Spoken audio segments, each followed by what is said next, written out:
And a very good evening, good afternoon, good morning, depending on where you are in the world. Welcome to the ProSynth Network live show. This is episode 264 in an ongoing series of old men talking about synthesizers for a couple of hours on a Friday afternoon or evening. And welcome along. Thank you for joining us. If you're new, hi, where have you been? If you're an old face, an old friend, thank you for coming back. So before we get into the meat of the show, let's just get all the boring stuff out of the way first. So if you haven't already, do give us a like.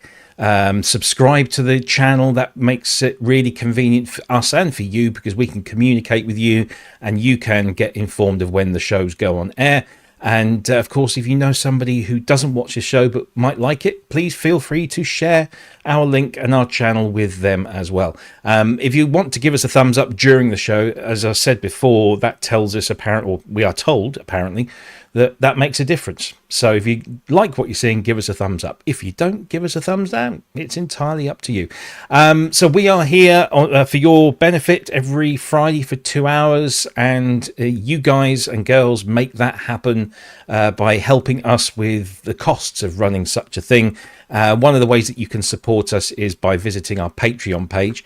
And for a mere minimum of $2 a month, you get access to a whole bunch of extra goodies, such as special videos that aren't on the channel. You get presets for your hardware and software synthesizers. And I was actually talking with our friend Mr. James Dyson last night. There's another bank coming in from him. We'll keep that as a surprise later. But yeah, we've got some more stuff on there. But we've got Cherry Audio patches, Hydrasynth patches, all sorts of wonderful things on there. So do subscribe if you can. You don't have to, but if you can, you will get some extra bonus content. And the same applies for YouTube. If you'd rather use YouTube, you can do the same thing with them. As a YouTube channel membership, you can subscribe again for a minimum $2 a month, and again you get all of the freebies and the special video content as well. The other great way to help us and to spread the word and tell everybody about your love for the show and for the channel is to use our merchandise store, which is going gangbusters. We've got lots of new content on there. For example, just the other day we got some queries about colors of vest tops, because it's getting into summer, so people want vest tops, and we didn't have all the different colors. And so there we go. We've got a new vest top, which is available in all of those colors, lots and lots of colors, and lots of different sizes too. So please, if you want to, you can. We've got our new Frankie Say merchandise, which we still haven't heard from the lawyers about, so that's a good thing. So grab those while you can. There's the bikinis. That reminds me, I've got pictures of models wearing the bikinis, which we'll show you later on. Very, very tasteful, by the way. Don't get too excited. Very tasteful. Candles, posters, t-shirts, drinks, coasters, jackets, all sorts of things there. You can buy your ProSynth Network merchandise at that very place, and we are allowed to have a little slice off the top of each sale. And again, that all goes back into the channel to pay for licensing and software and all of that kind of stuff. So thank you very much for those people who've bought in the past, and for those that might buy in the future. We've got a very, very special guest today. We've only got him for the first hour of the show, so I'm going to try and wrap this up very quickly so we can get the most time.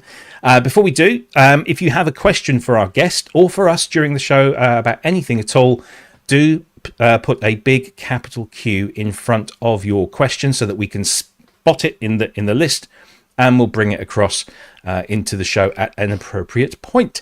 Of course, don't forget, you can also find us on all of the social media networks, or most of them anyway, the ones we like. YouTube, Facebook is the big one where we tend to gather. Blue Sky, Twitch, Instagram, Threads, and TikTok, which I've neglected of late because I'm too old for that kind of thing. It's just not my style. I do have some very exciting news. Nothing to show you as yet, but as of yesterday, we finally were able to acquire the web address that we've been hoping for a little while, which is prosynthnetwork.com. And so one of my jobs now this year will be to build a website. So there will be a website soon, and I don't know what we're going to do with it, but we have prosynthnetwork.com. So if you go there now, you'll just see a coming soon page. Bookmark it, and you never know. You might see some interesting things pop up on there in the coming months, but probably longer than that, because I've got lots of other things happening. Anyway, let's crack on. I think that's everything. I think that's all of the housekeeping done. If I've forgotten anything, I'm sorry. Also, just hello to everyone that's in the chat. And also, have we got any moderators in tonight? Let's see. Andrew Longhurst, no, he's a co-host. He's not a moderator. Who am I looking for? No, I don't see any of our moderators there. So I will do my best to post links to everything in the chat as we go along. But do remind me if I forget, because I'm trying to run the whole show. I'll take care of that as well. Okay, you do that. That'd be fantastic. Yeah. But hopefully Andy or Ben or the other Andy will pop in fairly soon and perform their task, for which they're not paid. They do it voluntarily, so I can't really have a moan. Anyway, you heard that voice in the background there. It was, of course, the one and only Mr. Andrew Longhurst. Good evening. Good evening, PSN land. How are you?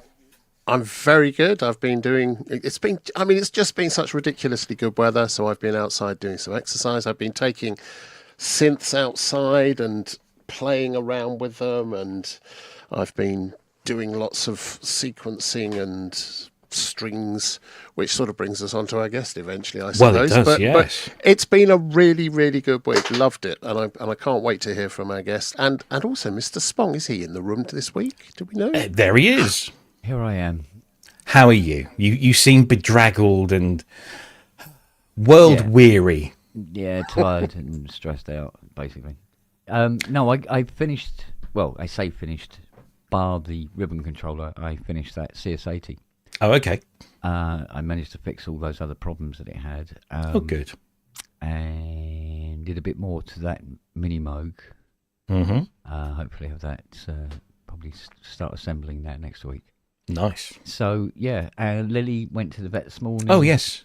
They gave her anaesthetic, took x-rays and all the rest of it.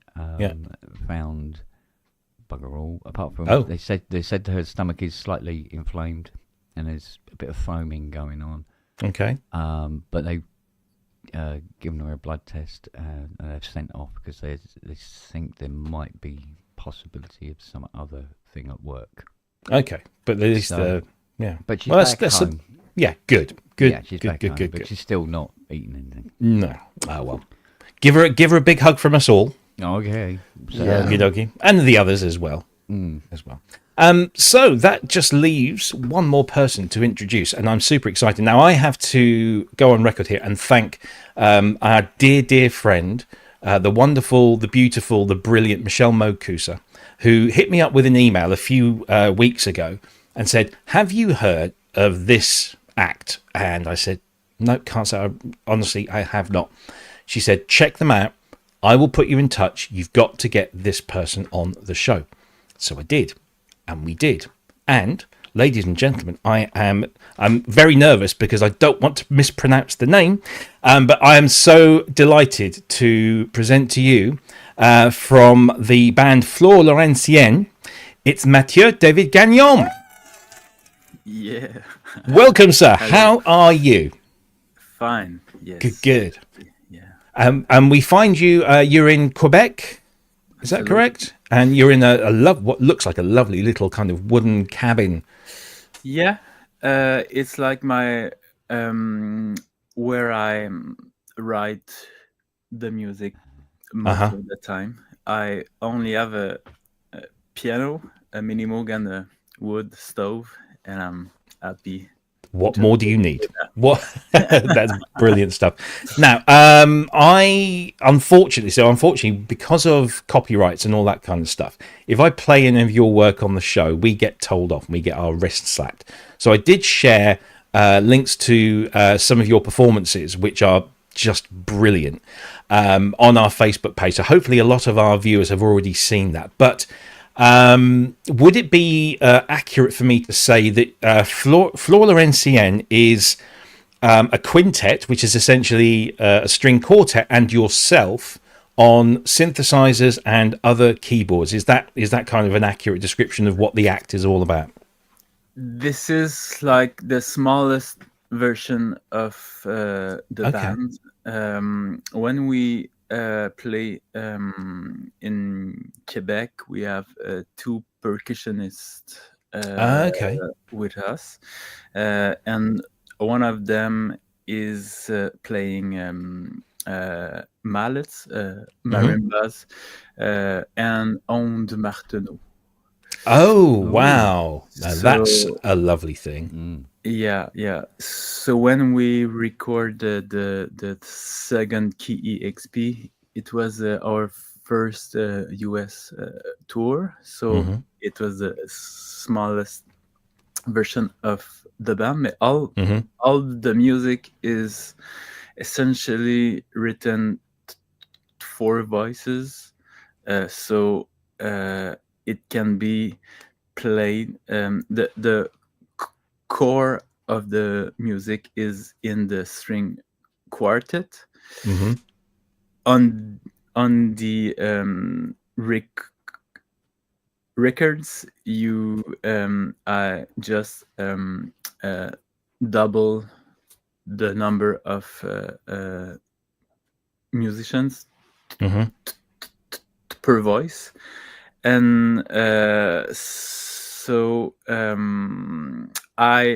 when we play live, I play the bass most of the time with the mini Moog, and all the chords that I play on the organs and on the Wurlitzer and all things, it to represent like the wind or the brass of an orchestra.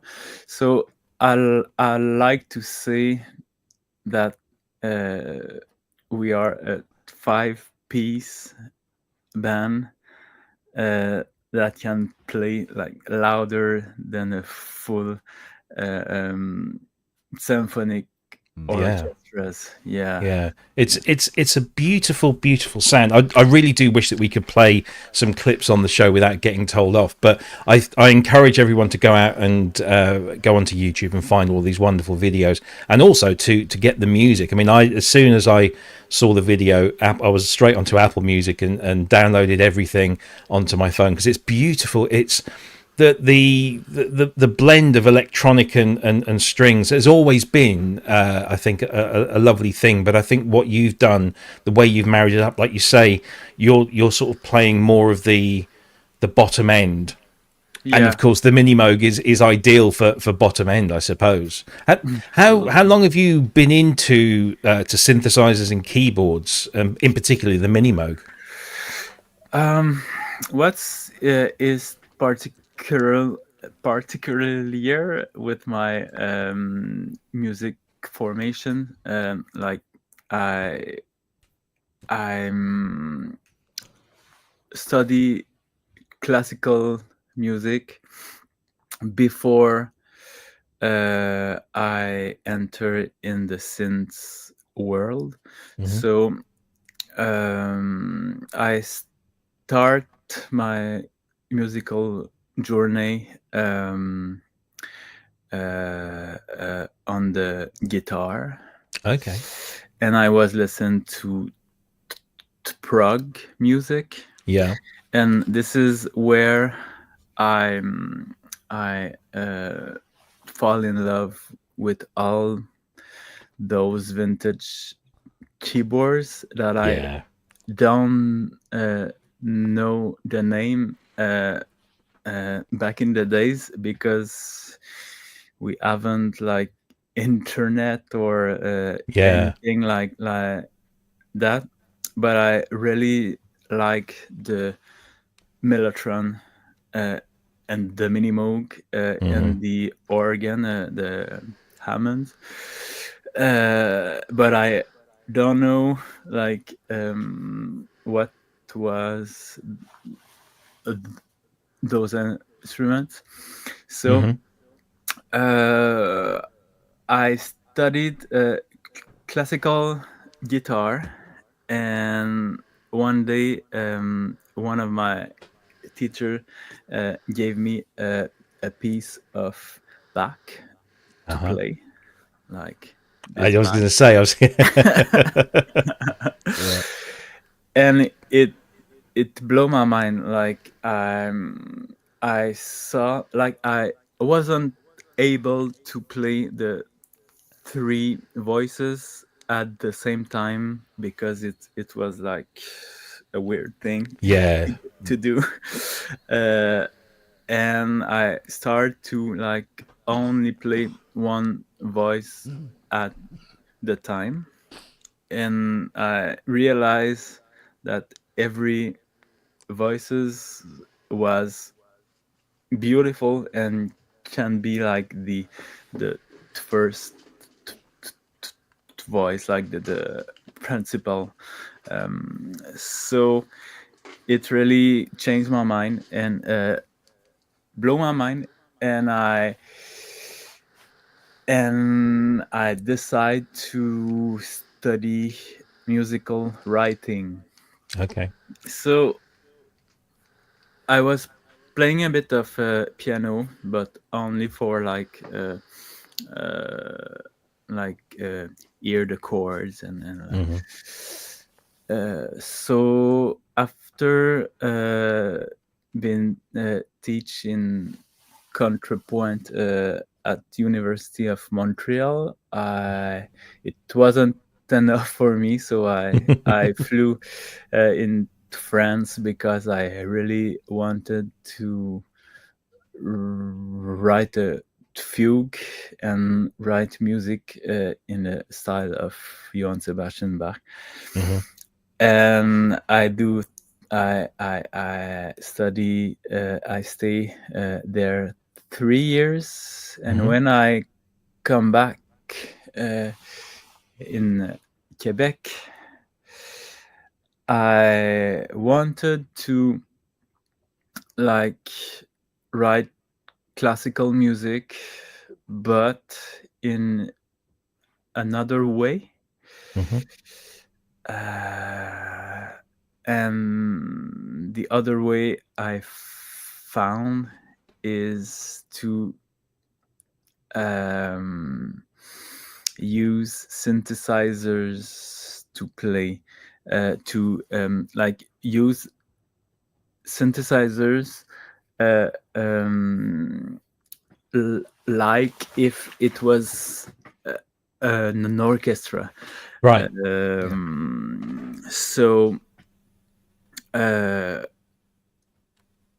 so this is where my journey with synthesizers begins. Yeah.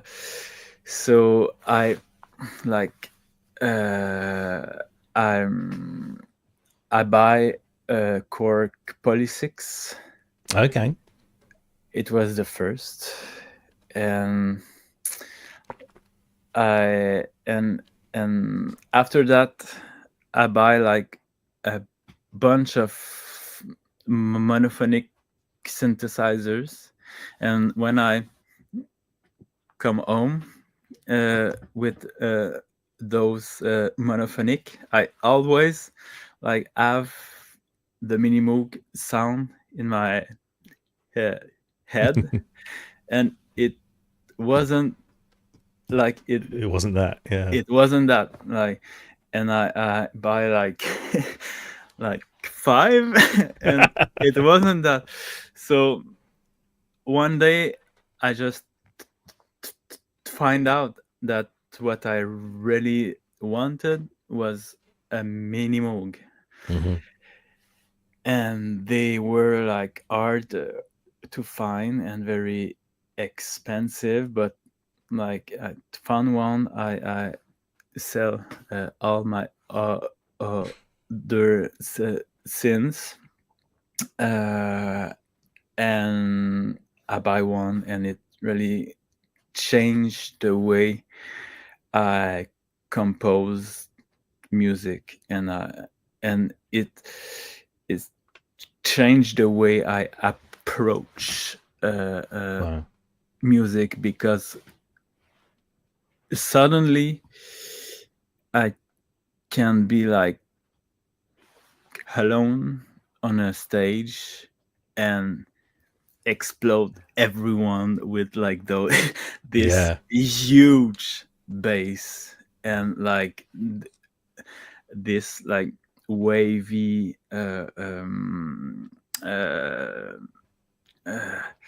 like the organic way the Minimoog have, like so for the first time I felt that it wasn't a synthesizers, it was an instrument. Yes. And yeah, like from this moment I decide to learn it as an instrument, like learn it like it if it was like a cello or a violin. So for I think 3 years I don't play anything else. So I learned it like very intimately, maybe. Yeah. So and it was the beginning of Flore Laurentienne, and the beginning of an aesthetic of blending my musical, my classical background into the world of synthesizers. Yeah, it's fascinating to see when I watch you perform. It's immediately you look and you see 4 string players who are exquisitely good, and then you see synthesizers, but the way you use the Minimoog, and you've got I think it's a Wurlitzer electric piano as well, and a couple of other, you've got a Korg, is it an MS-20? An MS-10. Or is it MS-10, that's it. Yeah. And you expect, I think we have an expectation of what these sounds are going to be, and yet you don't conform to the norm when it comes to synthesizers. You have actually made those part. They feel very at home with the classical instruments, which are hundreds and hundreds of years old. It's a beautiful thing that you do. I'm just wondering, when you're writing this music, do you start with the strings? Do you start with that, or do you maybe start on the piano? Do you start writing those string parts first, and then the synthesizer parts complement that, or is it the other way around, or is it something completely different? It can be like it's never the same. Okay. Sometimes I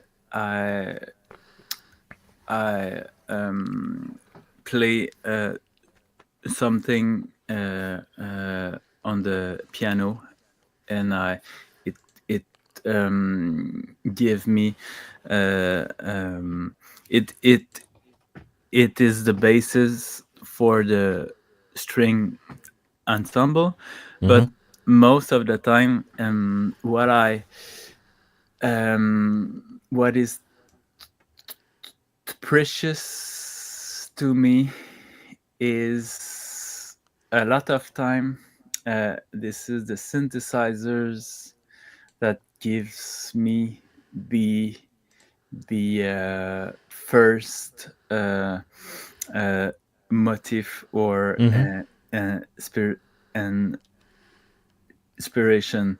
Like, for an example, a piece called Navigation 4, Navigation 4 that I play on a KEXP is like I was in my basement, and the Poly 6 was open at the arpeggiato setting. Play a chord, and it was boom boom boom boom boom boom boom boom boom, and the pitch band was tuned fifth higher, and I go boom, boom, boom, boom, boom, boom, boom, and that's it. So the first inspiration was given to me for by the synthesizers. So sometime it's the machine, and someday it's the piano, or it can be like when I'm working. A lot of inspiration is coming when I like do outdoors working, like Okay. wood. Yeah. Like when I cutting wood, or building a wood shelf, or like Okay. Yeah. everything. So it's always different. Yes. Yeah. And when I write like counterpoint pieces, like a fugue, it's very long, like, because I only have the main theme, and after that, like, I need to like reverse it and spread it, and take it like reverse and at fifth higher, and like it's a very long process to achieve yeah, the form. So my studies in France helped me to like be able to structure my creation, like to put some elements like in a box, and like after that the creation is more clear, and putting something in little box, like an idea in a little box with boundaries, helped me a lot to be creative with a small amount of content. Yeah. So that is a fascinating process. And we are all here, and our audience are big synthesizer nerds. Okay, we love to talk about gear and look at gear, and I just wanted to spend a few minutes on the gear that you use live. Now, I'm just going to bring up a picture here. This is a still from this one. This is the first time I saw you play and work, and I highly recommend anyone that's not familiar with your work to go and watch this performance, which was live on KEXP. It's probably about a 35-minute performance, and then there's a small interview in there as well. So what we see here, obviously, right very at the very front, we see the back end of, unmistakably the back end of the Mini Moog. Yeah. But over to the central point. So you've got the MS. EMS10.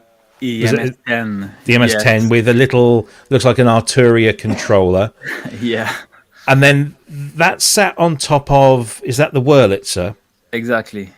Now, what is that your right hand is playing? Because I've been looking at that and I cannot work it out.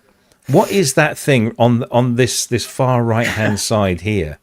Just there. This is the best kept secret of all the it's an organ. It's the same thing that Farfisa combo compact, but in accordion case. It's called a transicord, and my soundman, the soundman of Flore Laurentienne, is also a technician. Okay.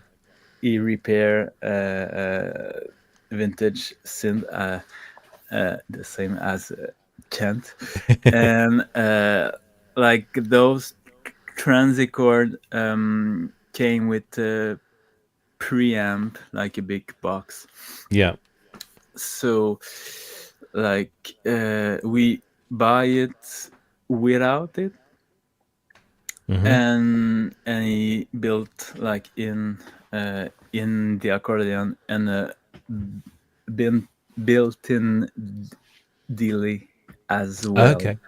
So when you take the plane and you travel a lot, and if you want to have like a real combo organ, it's the way to go. But Yeah.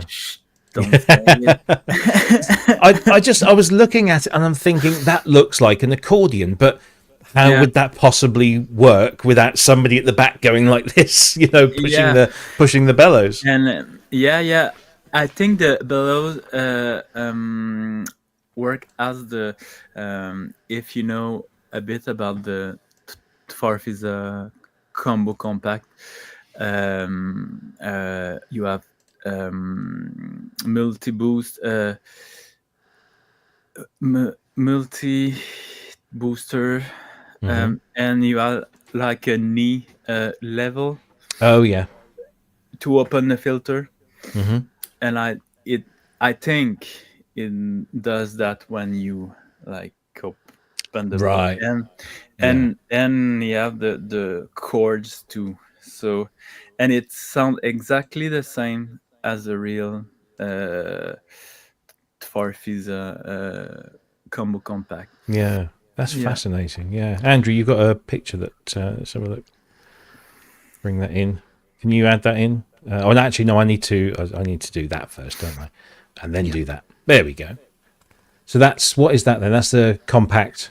Yes, this is the original, like 65 to like 67, I think. Before they do the fast series. And in the same years, you have the transicord, the accordion version of this organ. Yeah, and it sounds like I was a big fan of the early Pink Floyd records, and when you play the oboe preset on the like it's give me tears because like it sounds like so the filters are very beautiful. So what else is there? Anything else in your rig that we can't see apart from those four instruments? No, this is like my this is the rig that I use when I'm when I have to take the plane. Okay. And if you see that the mini Moog I use, like I remove some woods of it because it was too heavy for the plane. So I had the decision to take so, and it was one I play with the Voyager or another like Moog, or I remove some woods of a vintage old 74 mini Moog and play the real thing all over the world. And I do I take the second. Well, it's a bold decision. Yeah, but I buy like 3 mini Moogs, so I have always one. Okay. Yeah, to Yeah. yeah. I have a question for you. Go for it. So, I think people today probably with synths, you can bring up a sound and you can sequence it, you can play it, and it will be the same kind of sound all the way. You're not led to explore too much with modern instruments, with some modern instruments. Whereas with the Mini Moog, for it to work well in a live performance, you're constantly adjusting it. Yeah. You're constantly you're looking at what's coming up next because you can see the kind of sound you're going to get, which makes it much more of an instrument. And I suppose the question I have is, when I've always listened to classical music, and especially strings, brass, that kind of thing. Mm-hmm. The Moog seems particularly suitable as a monophonic single solo instrument, which can sit very well with acoustic instruments, with classical instruments. Often when I've heard it played with classical music, people tend to start adding lots and lots of filter and making it sound like a synth. What you're doing is much more sympathetic and blends much better. Yeah. What was your thinking with that? First of all, I have a rule, an important rule. When there's synthesizers in Flore Laurentienne, it's always sawtooth. Okay. So I never use square wave because it seems to be more synthy when you blend it with acoustic instrument. What I hear is like it's more synthetic a bit. So, and the second rule is that I never crank the resonance to be again very synthy. So and I am, the thing is that I have a volume pedal, and I always start with a closed filter. So I never like it's where when it's rare when I play a lead that is very like pound, like it's always like a wow or and very closed. Yeah. With your orchestration, with the string orchestration you're doing, the arrangements, there's a lot of swelling of each instrument. So I've noticed as each instrument comes in, each one becomes the lead instrument for a while, whilst the others are backing it, so that each one swells. The Moog seems to sit and fit in that very well by you bringing it in the same way. It seems to be part of so you're doing that with the Moog. Where does the MS-20 come in? Sorry, the MS-10. Yeah, it's for sequencing. Like the set we play at KEXP was a short one, but all the sequence in the rest of the show is played on the MS-10 because the only reason that I have the MS-10 is that I can travel with a synth because because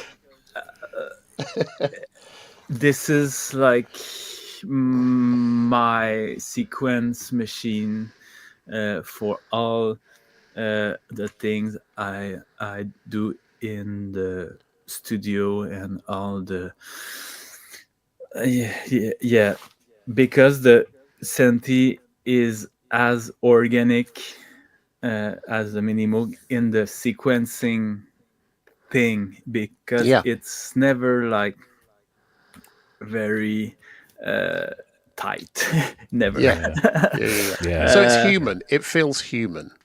Exactly. So, like when I play synths, what I'm looking for is the weakness of the machine, like the not the weakness, but the imperfection of the The sound. sound. Yeah.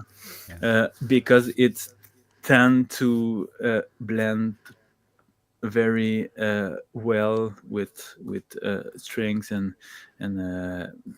acoustic and instrument. But the MS-20 is very cool because I don't have to tune it a lot. Like the Minimoog, I can tune it like 20 times in a 1 hour set. Because like, yes, it's like I'm try to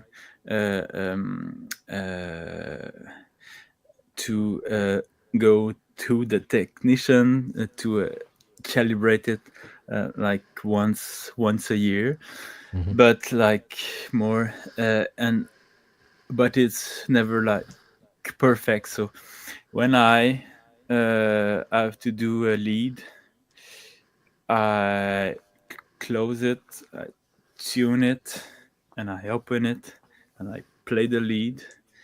And if I want to play a bass, like 20 seconds after, I have to do the same thing. But it's part of the game and part of the fun. Like when you used to do that, you always be focused to where your instrument setting is. I try to play with more than one synthesizers at the same times, and it it don't work with me because I have a lot of attention on the Minimoog. So the MS-10, like I just like play with the filter a little bit, but not too much. I have an organ, so it's presets. I have a validator, like you have the sound. So if I want to be if I want to really play the Minimoog, it need to be like the only synth. The thing is that there are many guitarists that will use capos when they're playing, right? They'll put a capo on to give them different tunings, and once they take the capo off between songs or between different parts in a song, they'll have to do a quick tune whilst they're going. So I always see the Moog, the Mini Moog, as being like that. It's something which demands constant attention to get the best out of it. Absolutely. But actually that's part of the experience, isn't it? Yeah, and violin player is always doing it, like when he's playing it, like it's always that. So why we synth guys don't have to do it? So exactly. so and when you play this game, after a show, you're kind of proud to like no preset yet. Yeah. Excellent.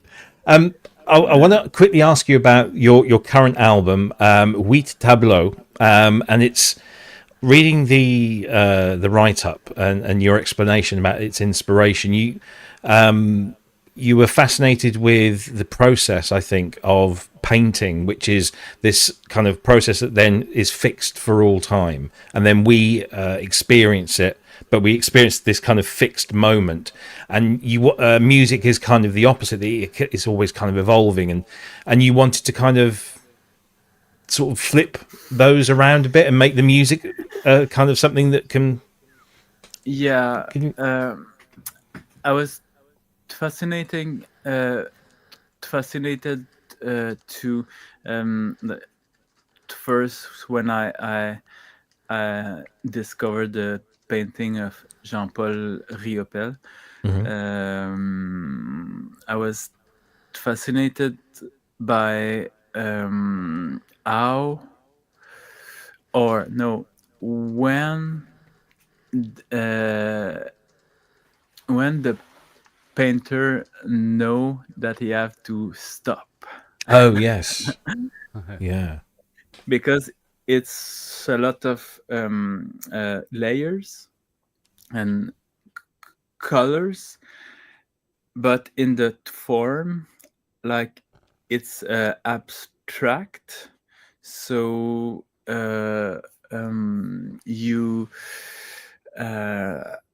there's no like there's no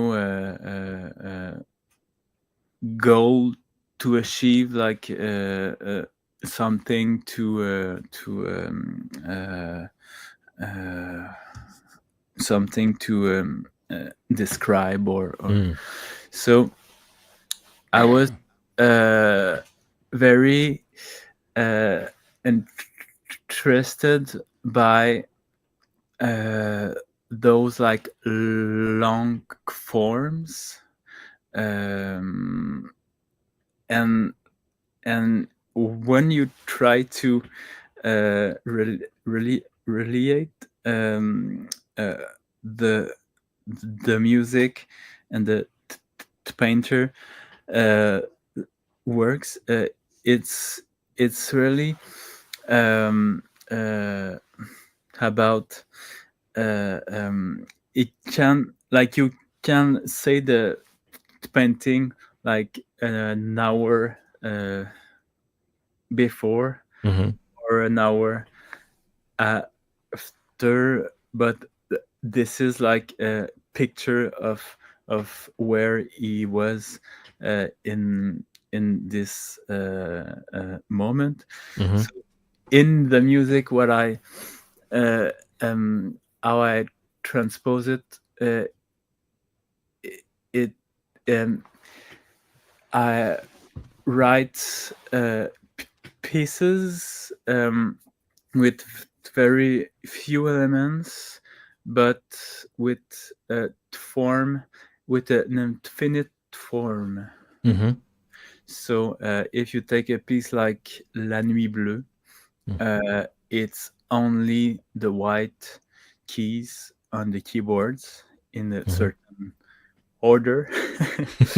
And so it can be played like with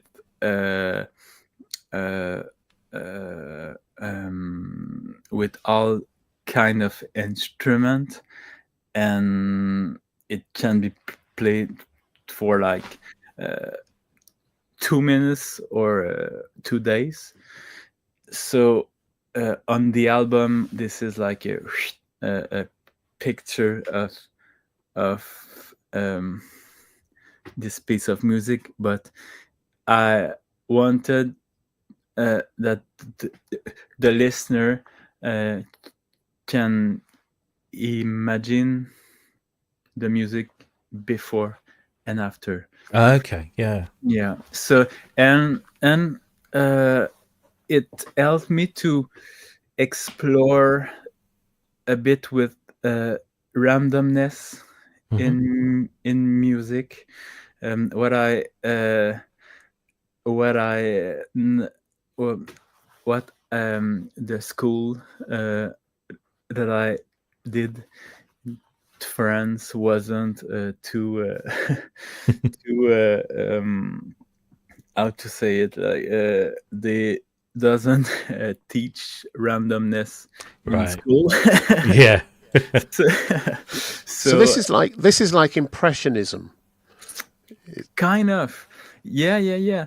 And what I really love when I was doing this album is that I plug all the synths I have, literally, and it was very like applying another layers of sounds like a painter, but some pieces have only 3 layers. Some other have like more, but basically it was try to find the simplest the simplest material and play it with the less track possible on tasty synthesizers. I like that phrase. So the synth I used more for this application was the CS50. Oh, okay. Because the CS series is absolutely it's a delicate machine and have a lot of, it's not loud, but and it doesn't have a lot of bottom. It's all in the mid and the eyes. So blend it with the bass of like Wurlitzer of or Mini Moog. The CS was very like the glue. The glue with all the other synths, and sometimes you only have to play like one note, and in this one note, like you have a little variation, and it's so organic that you don't have you don't need everything else. Yeah. So, Ken, I saw Kent's ears prick up when CS was mentioned. Being, I think, the world's leading authority on CS. Apparently, yes. I'm told. Just want to say that Leander, our technician, is currently in the process of repair CS80 too, and he buy it from a guy on a like a eco center, like when you put trash and like recycling. Yeah. And wow. Like he saw 2 guys box, and they was like in their way to put it in the trash. No. And our friends say, "Hey, wait, what is that? It's like written Yamaha on the cases."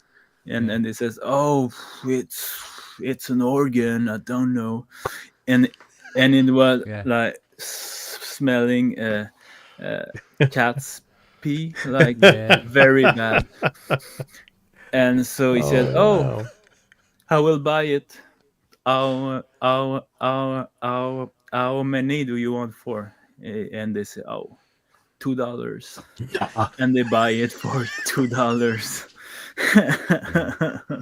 I didn't think those stories existed anymore. It's surprising. I must admit, it's surprising that 50 years on, the CS80 is still misread as being an organ. Yeah, an organ. Yeah, which is quite handy for the people buying it.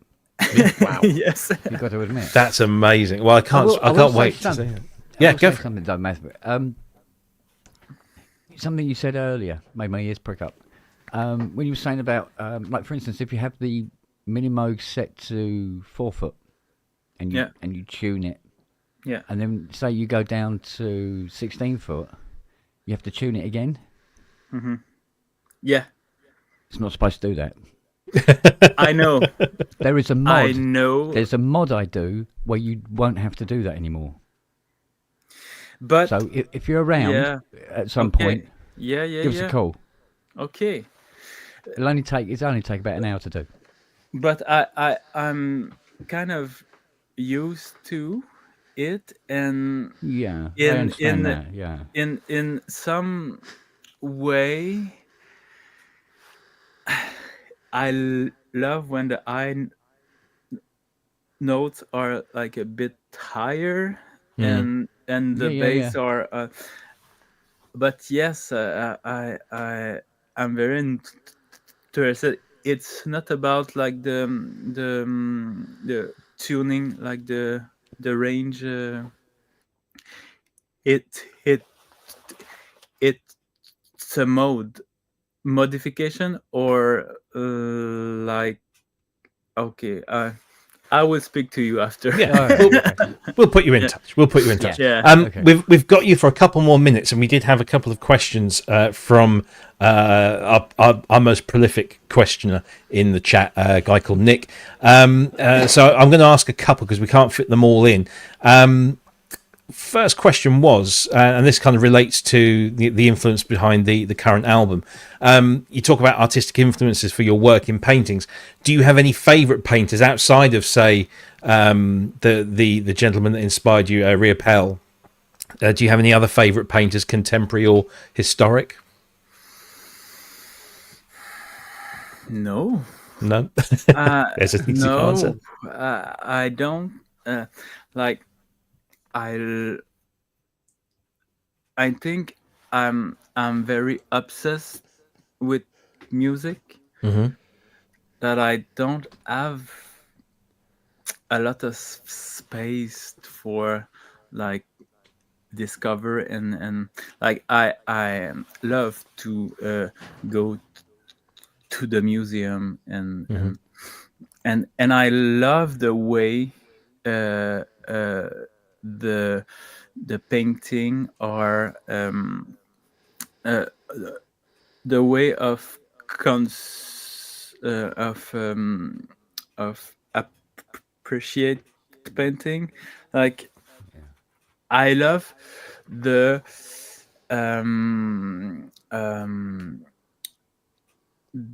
introspection of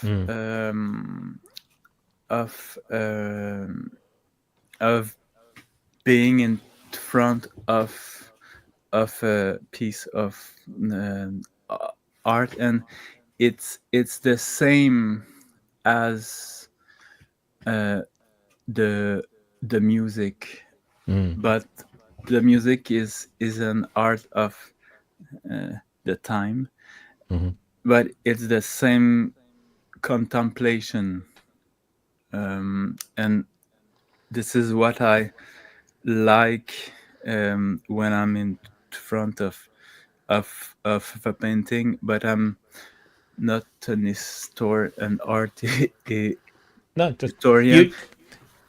You appreciate art, but maybe not specifically who did it. You just like good, you like what you see. Yeah, but yeah, and in my music, there's always like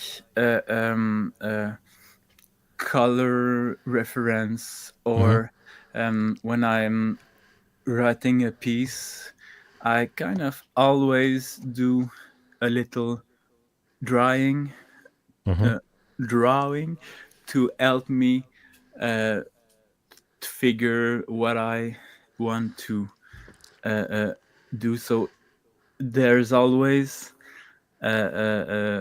painting or drawing, but it's like on my own, like in my little private corner.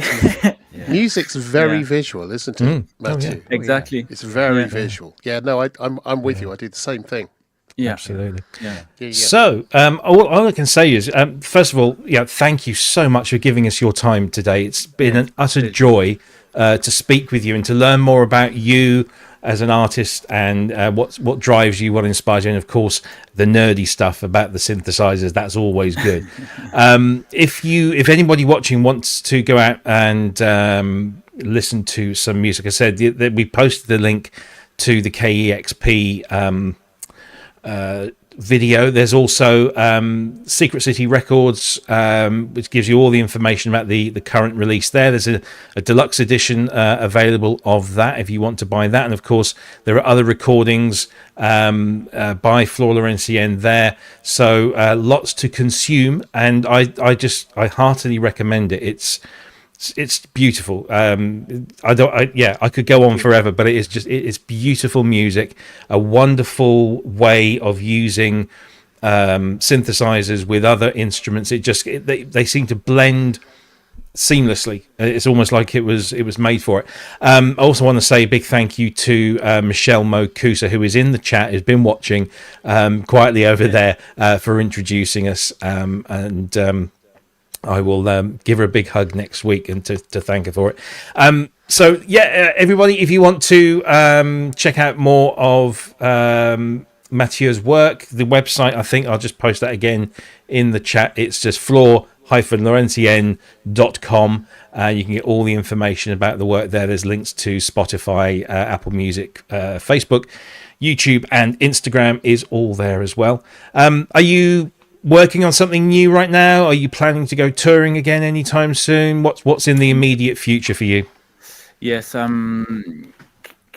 currently I'm recording a new album, and it's kind of the return of a more traditional form, more like volume 1 and 2. But again, it's a lot of synthesizers and acoustic instrument. Excellent stuff. Yes. Excellent. I've also just been reminded in the chat that you have a Bandcamp page as well. Is that right? Yeah. Brilliant. So today is a great day to buy your Bandcamp material because it's Bandcamp Friday, and Mathieu will get 100% of everything, which will be great. So go. Let me just see if I can find that page, and let me just throw that up onto the site. Here we go. I did actually have that bookmark ready to go, but then I forgot to put it on. Here we go. This is it right here. There we go. So you can download all of the stuff. The albums are there. There are singles there as well. Go and grab some of the lovely music that Mathieu makes. It's wonderful stuff. It really is. Once again, Mathieu, thank you ever so much for joining us. It's been a real pleasure. Please do come back again sometime when you've maybe got something new to talk about, and we'd love to have you on. Thank you to you and to your manager, who've been absolutely fantastic, and we wish you all the very best, and have a great summer. Thank you. You too. Thank you. Take care. God bless. See you soon. That is Mathieu David Gagnon, everyone. Thank you. Yay! See you soon. Bye-bye. There we go. Wow. What can I say? It's not often that we get someone who is doing something so brilliant. So just brilliant and unique, and really rewarding to listen to. It's beautiful stuff. I thought about, that sometimes we have people on and we kind of go, oh, I've been really waiting, and you get a bit starstruck because of it. Mathieu I'm pretty starstruck by him, and I've met lots of people, but I love what he does, and it's I've put some links in. There's a link with the starting point where he's using the MS-10 as a sequencer and the strings and him playing the Moog, and just go and listen to him. It's beautiful. You'll thank me. It's just I great stuff. How he was talking about the relationship between him and the Mini Moog, and he's going, it's literally like he's reading my mind. Because but I was never very, he put it into words better than I did. But it's a you play it, you become part of it. It's an instrument, it's not a key, but it's an instrument. It's a what you proper give instrument. and then it gives back, sort of thing. It's unique. You don't get it from other synthesizers, but it doesn't mean that the other synthesizers are bad. It's just that with the Moog, it's a very malleable instrument, and because it's simple as well. It's simple, straightforward, and there are no bells and whistles on it. Both figuratively and literally.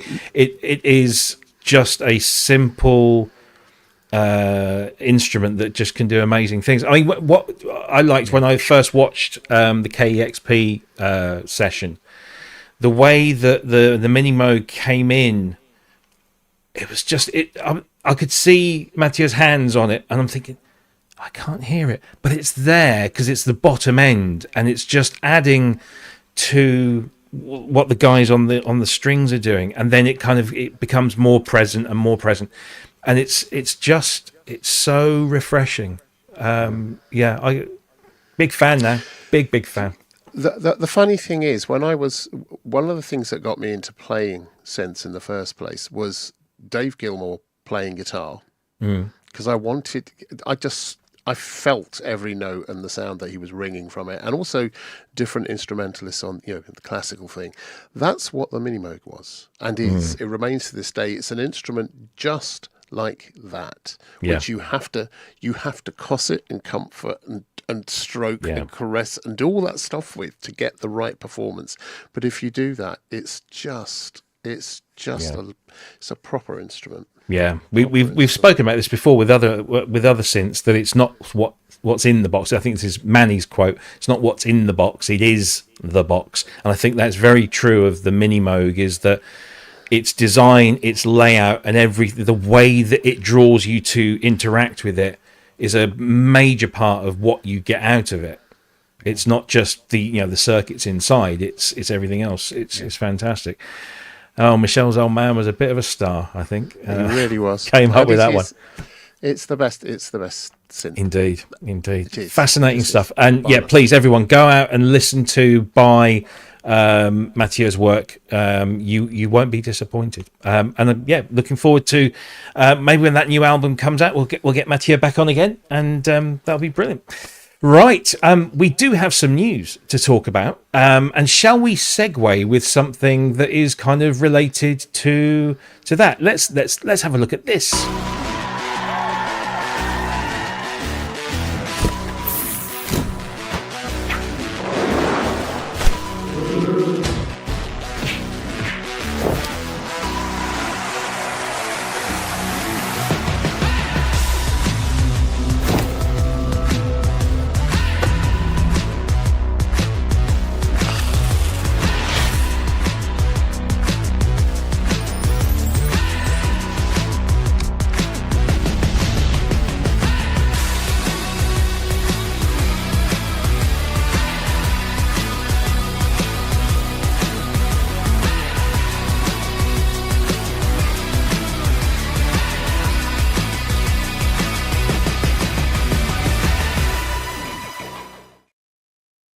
This is, of course, the news that there is another Bob Moog Foundation raffle. You can win, as you saw there, this one of very few limited edition Geddy Lee Mini Moog Model Ds.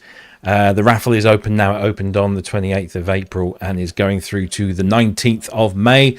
And it's the usual fare, $25 per ticket, 5 for 100, 12 for 200, 35 for 500.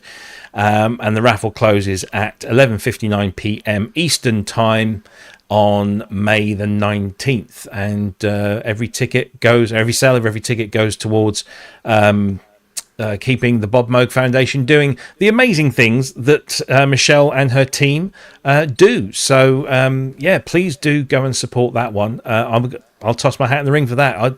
It looks a gorgeous thing, that doesn't it? That really does. So pretty. I love. Yeah, I'm gonna be tossing my hat as well. Yeah. I'm hoping there's going to be one of those at Superboth. Sorry, let's just get the Michelle pronunciation in there.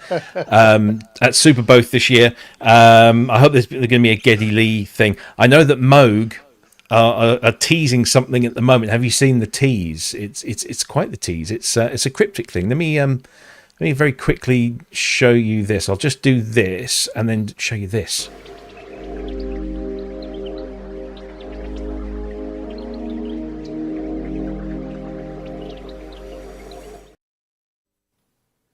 That's it. Oh, I know what it is. I know what it is.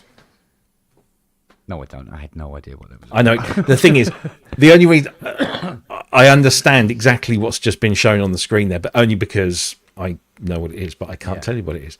But you'll find out on Thursday, I think, which will be coincidental because that's the opening day of Superboth. So, something interesting this way comes.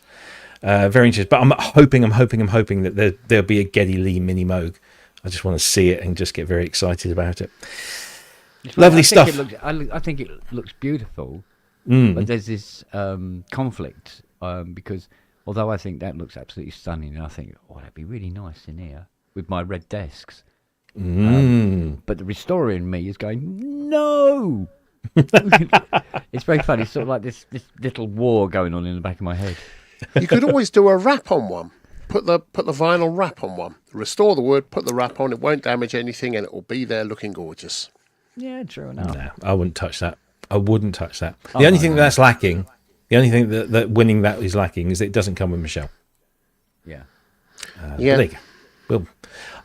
Michelle. It will be at Superbooth along with Craig. I'm told. We're looking forward to catching up with them and having lots of fun. So. We will actually talk about Superbooth a little bit later on because we just get some ideas of what we might see. Ken, are you still going to be marrying Michelle? Is that right? It looks like it's still on the cards, although it's been a good few years since we've had a big cuddle. Must admit. Yeah. I've probably seen Michelle more in the last few years than you have, haven't you? Yeah, this is that's the problem with phobia. I'll cuddle her. What can I say? I'll cuddle her from me, and then I'll cuddle her from you. I'm sitting here waiting for the teleporter to be invented, but and give her a big snog from me. There we go. Oh well, I don't know about that. I think that might be pushing it a little too far. Anyway, Geddy Lee Mini Moog is up for raffle. If you want to win one, buy a ticket. You can't win it if you don't buy a ticket. So buy a bloody ticket. Buy more tickets, and you increase your chances, of course. But of course, you help. Yeah, you help the Bob Moog Foundation, which is super duper important. And the Bob Moog Foundation as well. Yeah, the Bob Moog Foundation as well. That one. As I was saying in Vogue magazine. In Vogue magazine, yeah. Okay, let's see. So we've talked about that. We've done that. I suppose let's move on to this. I'm only going to play a little bit of the video because it's a brilliant introductory video by the wonderful Alex Ball about the new synthesizer from G4 Software.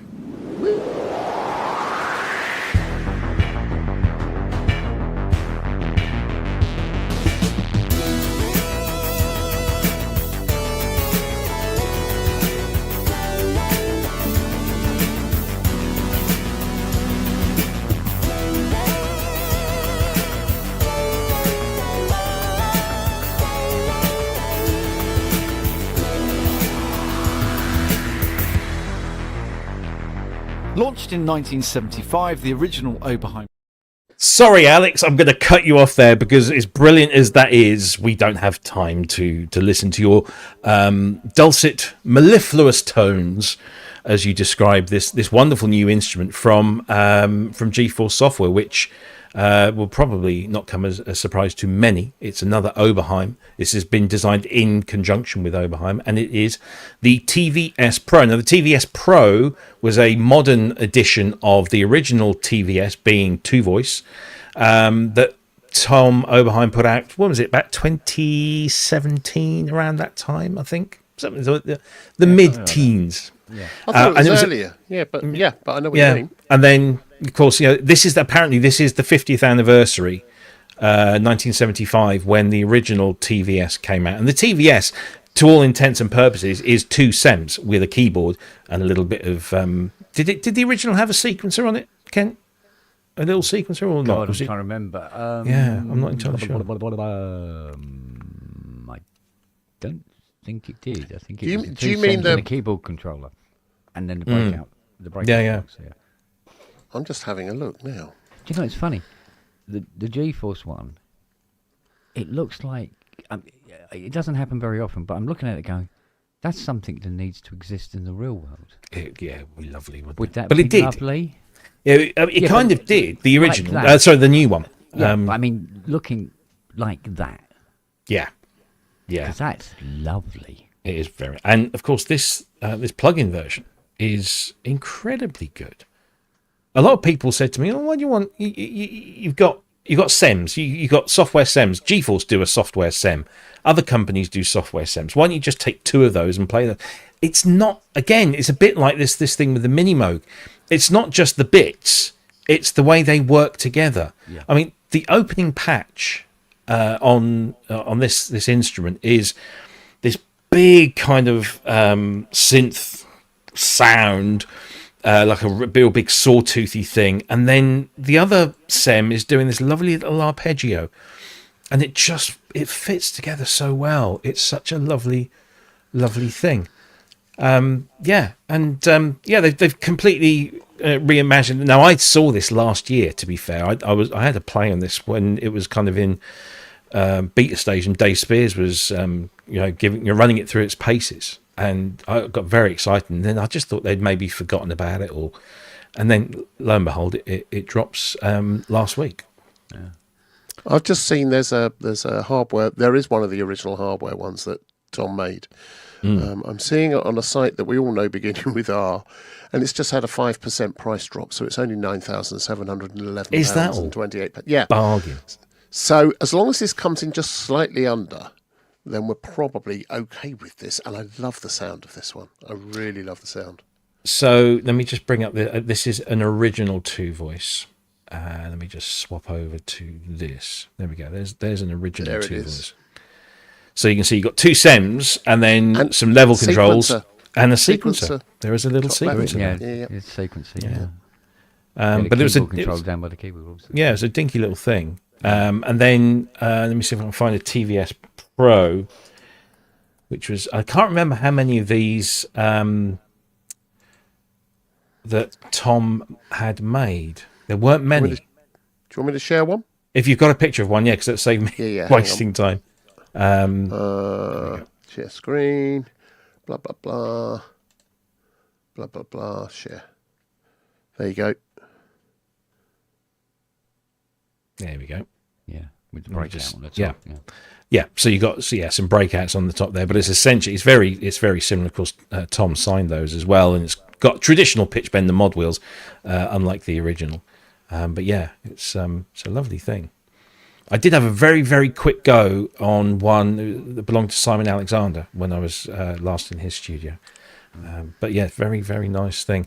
So now we can all indulge because GeForce Software have brought it back and made it into a software plugin. It should sell for, I believe, £66 plus VAT. But they're selling it at half price. Introductory offer, 33. So go in and fill your boots there. It's just a really, really nice instrument to have.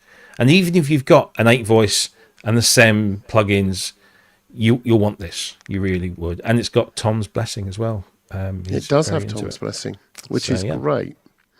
Yeah, it's a lovely, lovely thing. It's not a bad price, is it? 33. Wow. When you think about it, 33 quid 2 voices. Yeah. Yeah. A 33 quid single voice would be, I know, right? That's pretty good. With the sequencer, and they've got their sequencer on this is pretty special. Yeah. So, I mean, we are spoilt now. We are completely spoilt. I mean, obviously with G-Force, and their massive Oberheim plugins now, which I know, speaking to Dave, he was always a massive Oberheim fan. So this is, he really is like the dog with the two proverbial doodads. OBE, OBX, OBEZ.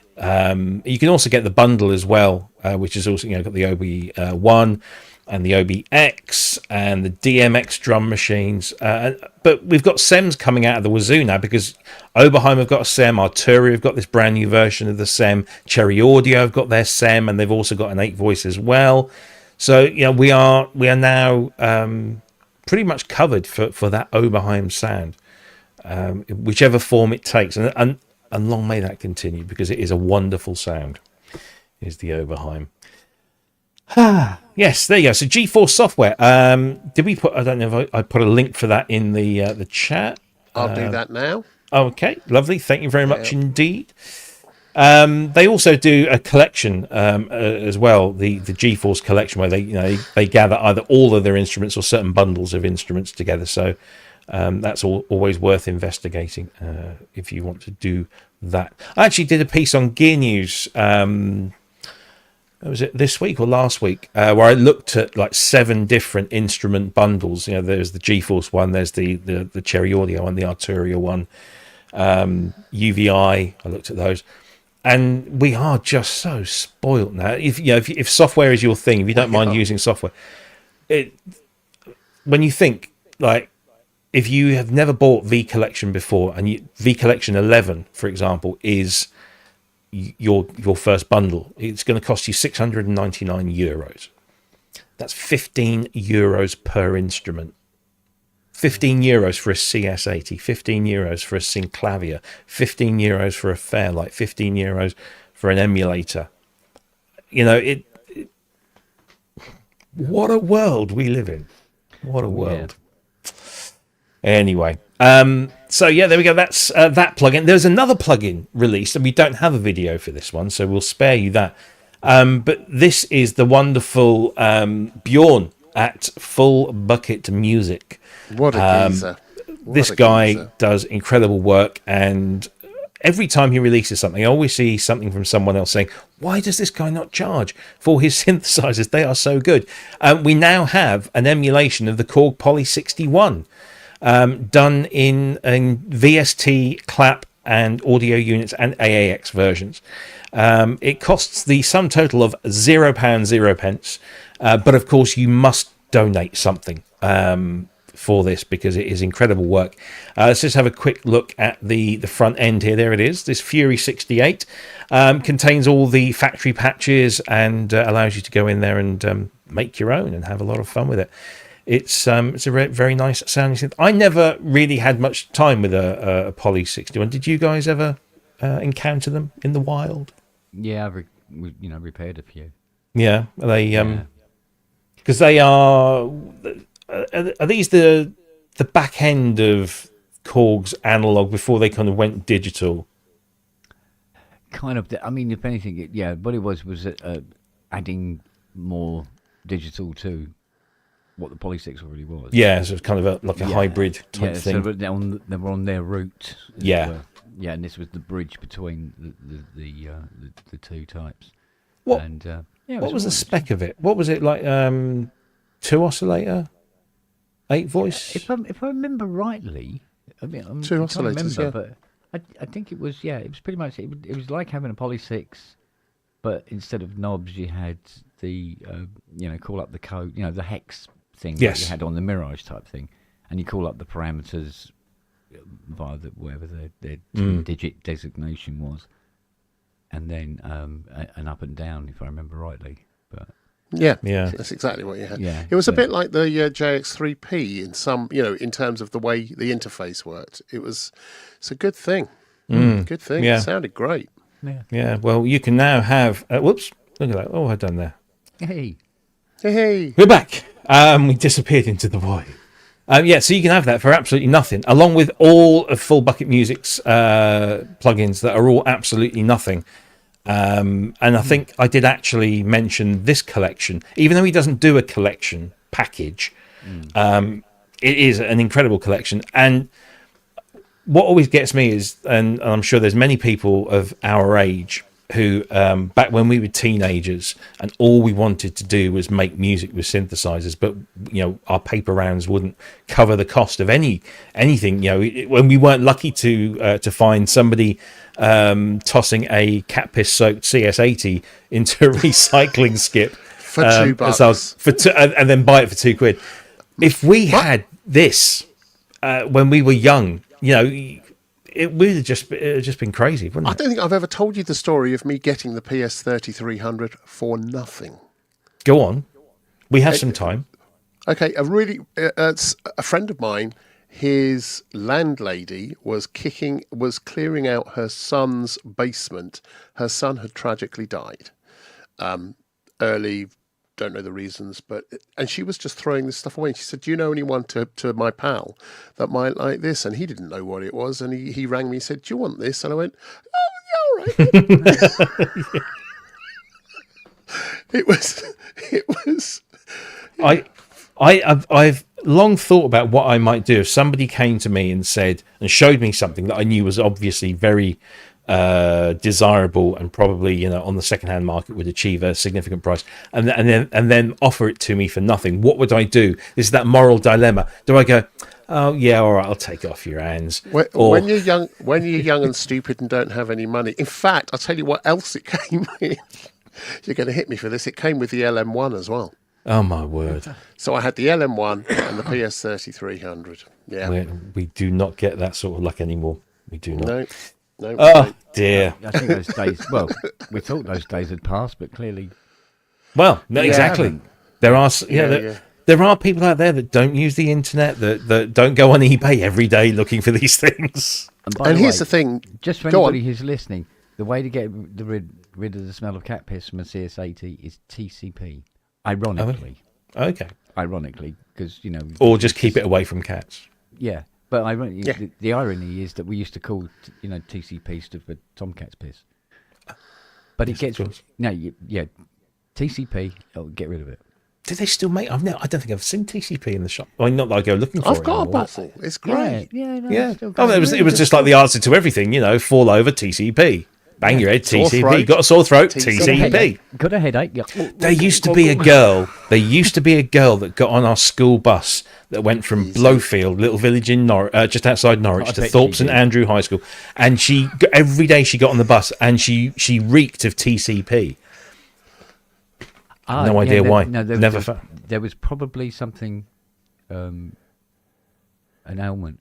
Because scabies. Then you were a kid at school that always smelled tea. Gangrene. I know it's such a strong odour. Gangrene. Yeah. I don't know. But listen, she was a lovely girl, but she always, it was like ode to TCP. Yeah, but even if you had it just on your foot or something like that, you would stink. This is true. It's quite a smelly thing. What do they call it in the US? Iodine, isn't it? It's the same sort of thing. They dab this. Iodine is a different thing. I think. Is it? I don't know. I'm not a chemist. Anyway, but listen, the reason and the thing is, Full Bucket Music, is it Bjorn? Yes, doing this. He does this. It is free. It is entirely free. If you haven't got any money, get it. Thing is, at the very least, a cup of coffee. Just donate a cup of coffee, and if you got a bit more, give him a bit more. He has got such ridiculously brilliant stuff there. He does them all for love, and they're good. They're really good. So do give. In fact, I'm going to put that link in the chat right now. Yeah. Donate something to him. Donate something to him. Absolutely. So, what else have we got news-wise? Well, this one was a little, I don't know, I want to say disconcerting. Time marches on and companies need to do things to keep going. But let me just add this to the search. For some reason, my thing has gone. Here it is. Right. This is the news that Spitfire Audio has been acquired by Splice. And if you're not familiar with Splice, they are this kind of big cloud-based sample library company that have sort of come around in the last few years and become quite a popular place, a popular repository. I think it's a subscription-based model. But yeah, they've been acquired by Splice, and I didn't see this coming, and I'm a little surprised to see it happen, because I thought, you know, Spitfire would be a sort of proudly independent organisation, but I don't know whether there were problems and that an acquisition was what was needed, or whether it was just a purely creative decision. I mean, you don't spend a lot of money on a company to just keep it going. You spend it because there's stuff to be made from them. So I'm imagining we'll see Spitfire material in the Splice catalogue fairly soon. Yeah. Thing is, any thoughts on this? Yeah, yes, Splice. Many. Go on. You go first, Kent, because I've talked a lot today. Well, bye-bye Spitfire. I loved using your stuff. But you won't use it anymore? No, if it goes to subscription, sorry, no, I don't do subscription. Well, there's no implication at the moment to say that it will. Well, both me and Ty have had to talk about this, and we've both come to the conclusion, yeah, that's where it's going to go. It's going to go there. And both me and Ty are going, oh, well. Bye, guys. Sorry. Well, that's a shame. It is. Yeah, I hate that kind of model. Yeah, it's because I think Splice again has kind of made its name on this kind of AI discovery of stuff, you know. So you just punch in what you want to get, and it gives you bits. But thing is, Splice, I get their model, and you know, if you pay the premium thing, which is about $40 a month, you get 500 samples you can download in that month. And if you don't use all those credits, it rolls over. But they're single samples. There's no the kind of idea of collections of music, which is what, you know, collections of instruments that are performant, that you can play properly. That's what Spitfire is, and it's really high end. So I can see why creatively they might have wanted to do this, because Splice are kind of reaching saturation point and need to actually release some instruments. So it may be, and also Spitfire are very high end, so it may be there's a way of coming between the two. The other thing is what Splice also do is they do libraries on a paid rental basis. So you pay a rental of X amount a month, £10 a month, and then once you finish paying for it, it's yours. Yeah. So that does make some kind of sense, and that's for some really big, sort of super important, uber lovely libraries as well. So I'm not going to write this off yet. It does feel a bit odd, but I think that this might actually work out well. But who knows? Yeah, and I love Spitfire. Yeah, I mean they've done some great stuff. Well, if it does follow the model that you pay so much every week, and then after so many weeks it becomes yours, yeah, fine. It's the subscription models where you pay every week and every week and every week and every week, and they can pull the instrument from their catalogue because they're done with it. They're going to move on to something else, and the software that has become your favourite, and you use it, and you're buggered you can't use it anymore because there's no support for it. I mean, ideally they'll keep the pay one fee, get the whole thing going as well. And then I see some opportunities for searching and finding individual instruments, you know, a solo violin performance piece or whatever from them, which you can either have as part of the subscription or you can rent it and then buy it. So there are options. Quite what they do, I don't know. I hope it ends up well. I hope we've been surprised in the past when Moog was taken over, Moog Music was taken over. Yeah, we had grave misgivings, but actually it's worked out really well. Yeah. So you know, I'm not going to write this off yet. I don't know what they're doing, but it's an opportunity. Hopefully, it's a really good one. Yeah. So we shall see. That'll all shake out, I'm sure, in the coming months and so on and so forth. We'll keep an eye on that one. There is some. So we've got about 25 minutes left here. In terms of news, let's just see. We've done all of that. We've got these couple of things. Yeah, so we're now kind of moving into the territory of what's going to happen next week, because next week, as we all know, is Super Booth 25. It kicks off on Thursday, the 8th of May, and runs for 3 days at the Fez in Berlin. And I am super excited. I've already started packing my things, and I had the final delivery today of some kit. I had one of these delivered, a super fast SSD drive thing that clips on the back of your iPhone and takes up very little space and is very light. And it's a terabyte of space and 1,050 megabits per second. So it will handle ProRes nicely. Not that I'm going to use ProRes, but I'll use something else. But so we're ready to go. But there ProRes LT. But we are looking at the things that are going to hopefully be coming around. We've already spoken about Moog. They are teasing something. But other companies are now beginning to sort of like drip out various things. And this one caught my attention because this only happened about 10 hours ago. A company called Frap Tools, who are an Italian manufacturer of modular gear, just dropped this little bombshell. Magnolia, an 8-voice analog through zero FM synthesizer.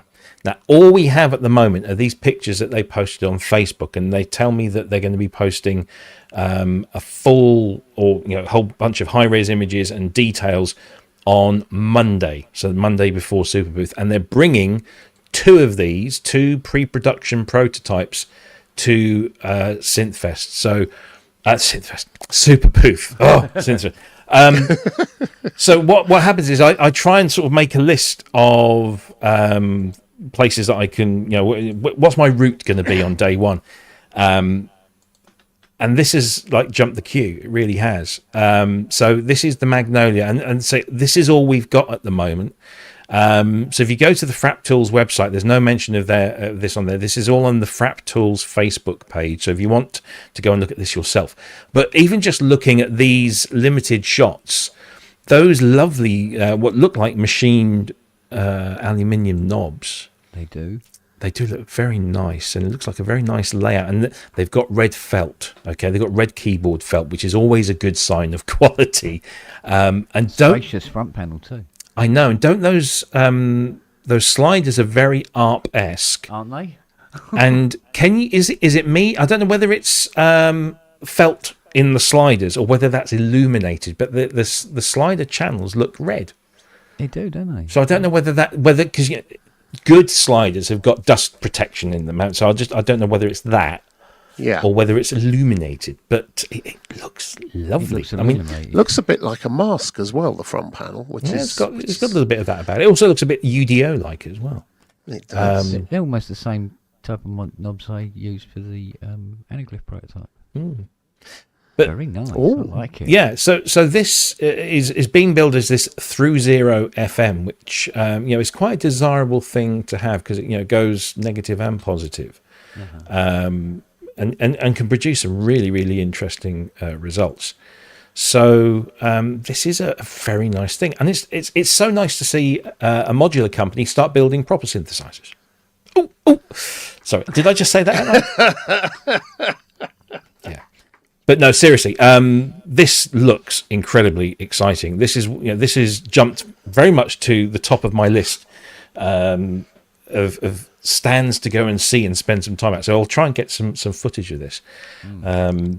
So yeah, thoughts on that? It does look nice. I've got no sound about it, but promising.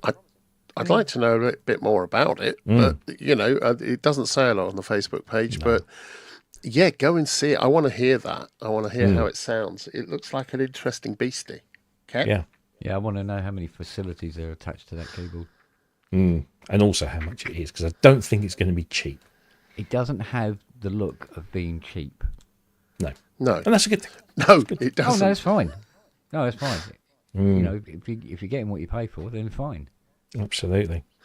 Whilst you're looking at that in Super Booth, can I just check, whilst you're packing, is your bikini going in there as well? No. Oh. Actually, thanks for reminding me. I need to go and grab those. Oh. I do have a picture. I'm going to share. I'm just going to share the one because We're tasteful. But yeah, I'll what? When did that happen? Yeah, honestly, we are.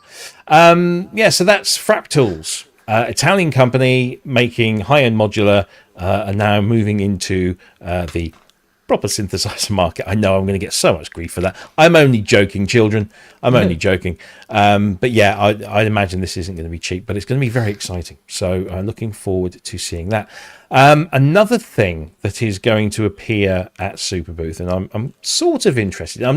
My early impressions of this were slightly, I don't know, it looks a little bit toy-like to me. This is the Mosaic, Mosiak. Edgy and different Mosaic from Beatboxer.Berlin, and it's a live performance groove box. It's got this lovely big screen. You can't really see. I should have found a better picture, but these little kind of chiclet buttons go all the way around the top and the sides, and then you've got them down here as well at the bottom. It's wooden aluminium housing, 250 or 500 gig storage for samples and recording. 2 to 4 gig of RAM and a 10.1 inch capacitive multi-touch screen.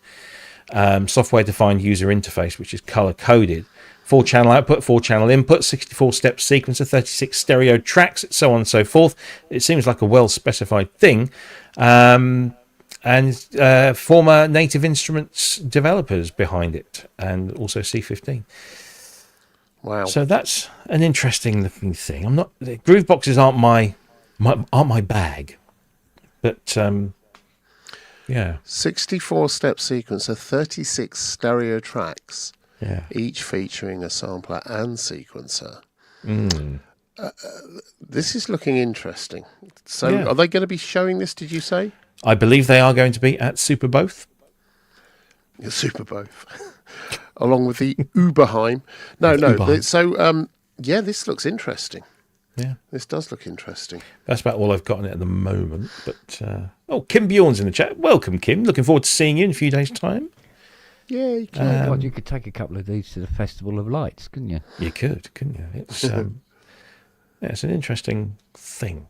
But yeah, that's new. That's coming up. And so, what else have we got? That's trying to think what we know, what we can talk about. It seems to me that this year at Superbooth doesn't seem to be as exciting in terms of new things as it was last year, because we had some really cool new things last year. I think this year might just be one of the, they tell us that they've got more stands, more exhibitors than ever before, so that's good. Are Udo going to be launching anything? I don't think so. I've not heard anything, but he's there with in his usual Bungalow Dorf venue, so he'll be there. Obviously, there's probably lots of little modules and things going on, but there doesn't seem to be anything. Well, I know that there's going to be one thing that will have everybody talking on Thursday morning and Thursday lunchtime. I can't say what that is, but that's going to be quite interesting to see the reaction to that. I think it's going to be one of those ones where it's lots of people are going to go crazy for it, and then there's going to be this group of people that are going. I bet it's a Prophet CS90. Yeah, something like that. Sequential Oberheim, they've all said that they're going to be there, but then none of them have said, come and see us, for something special. So I just think this year might be one of those kind of consolidation years where everyone's sort of like just showing the stuff that they currently have. But again, Superbooth is mostly about the community for me anyway, and everyone meeting up. Do you remember last year there was the Icelandic crew who had the FM synth that was very simple. First Love FM. Has that actually launched, or will they? Not yet. No. Okay. And they were quite open with us when we talked to them at Superbooth. They were quite open in saying this is a few years out. We are literally at the beginning of the process. So I don't know whether they'll be. I need to check the list. I haven't checked to see if they're going to be there, but it's still on the cards. And if you look at the page now, there are pre-orders, round one pre-orders going on. So it is something that is happening, but quite when, I don't know. Have you got a link for that you can stick in the do for? I have. Because I haven't. Sorry about that. It was such a fun little thing as well. It really was. It looked really interesting. And the other thing that was interesting but mad, and we didn't quite get, but would like to know why and if it's come any further, was the Korg resonator thing. Ah, yes, the thing that that Korg bring every year, and it's developed just a slightly bit further than it was the year before. So I'm just letting you watch these renders of the first. See, live that's first. a gorgeous looking thing. And it sounds great. Very simple and looks gorgeous. So yeah, every year Korg Berlin bring this thing. It's like an electroacoustic thing, which is very interesting. But it always seems to just be something that's in development. So I don't know whether that'll go beyond. But yeah, they generally have one of these big kind of traditional European wooden caravan type things, and Tom in the chat says it looks like it's almost ready, but then it looked like it was almost ready last year. So 2 years ago, yeah, it'd be lovely to see. So, but no, it's going to be an interesting show. I don't know if there's going to be any real big surprises. I know that Korg are going to be there, but it's generally the Korg German distributor rather than Korg as a company being present. So I don't think there's anything different that we're going to see from them. Roland don't go. Yamaha are there, but they're just in their typical place at the back at one of the top floors of the main building. So they'll bring. Will they be launching the ANX16 voice with all the controls exposed? Would be nice, Is that wouldn't what it? they're doing? It would be nice. Can't see it happening there. Arturi will be there, of course. Again, nothing big and new from them in terms of hardware this year. When I say this year, I mean at Superbooth. Although they generally have a curtain. If you're lucky enough to go behind the curtain, you never know. You might see some interesting things. I take have it my appointment. Tom won't be there, will he? From Synth Anatomy, or you mean Analog Solutions? Sorry, no. Tom only does one show, and that's Synthfest, and you won't be doing that this year. So yeah. But I tell you what, if there's anybody who's watching the show and you're going to be at Superbooth, look out for us. We'll have the T-shirts on. Me and Pete will be around, and come and say hi. And if you come and say hi and are really nice to me, I might give you a sticker. I might give you 2. Wow. Is that what they call them now? One on each. That's right. Yeah, you can do whatever you like with them. Do whatever you like with them. No, Behringer aren't going to be there. Apparently, there's no sign of them on the exhibitor list. So unless they are planning a surprise raid, it's going to be a Behringer free zone again. It looks like, I know Groove Synthesis are going to be there. Maybe they've got something, some new firmware or something for the third wave, because they keep adding to that. I know that Modal are going to be there. So there should be a nice carbonate there for people to, properly fully developed and ready to go on. ASM are going to be there, but are they? Yeah, but as far as I know, they're not bringing anything. Unfortunately, Ken can't make it this year, which I had a go at him about the other day, because I said I was looking forward to seeing you, but he's going to make it. So, sorry, you were going to say, Andrew. The company that makes the weird synthesizers that are cheese boards. Soma. Soma, yeah. Soma. I wonder if they've got another plank or. I'm sure they'll have something interesting. I like them. They're mad. I love what they do. A bit it's bonkers, just so mad. Yeah. And we know there's a lot of French developers working on some very weird and wonderful stuff. Whether or not they'll be showing any of that off, but they may have already shown off what they had to show. Unfortunately, my favourite friend, that's funny, Booper Booth, just around the side. So Kodamo aren't going to be there. They're a very small company. And I was talking to Tom the other evening, and a lot of those companies that go to Synthfest France just don't have the budget to do something like Superbooth, which is a shame. One show it's that a they real can shame. do. Yeah, it's a real shame. But talking of Kodamo, and seeing we have got a few minutes to fill here, Kodamo have been teasing the new firmware for the Essence FM, which is supposedly going to include a proper multi-track sequencer. But they've also started teasing these images, and I wonder if it might be worth showing these just purely out of interest. So they're showing these images saying, can you see anything different? And basically it's an Essence FM screen. But let me just throw this image up onto the screen, and you tell me if you can see anything here that is interesting. There you go. That's an Essence FM screen. Right. Can you see anything on that screen that might pique your interest? Coloured nipples on the right-hand side of the screen. Nope. Okay. Something very DX1 about those. Mask. Yeah. Mask. There you go. Mask. Mask. Ooh. Have they added bit masking from their Mask 1 into the Essence FM? Oh. So looking forward to that. They've been teasing it. I don't know when. I haven't got a date for the firmware yet, but I can't wait to see if that's what what's going on there. That could be very fun. Lots. So you can use masks within FM synthesis. Also, I do believe that this year you're going to get a meal bought for you. Apparently so.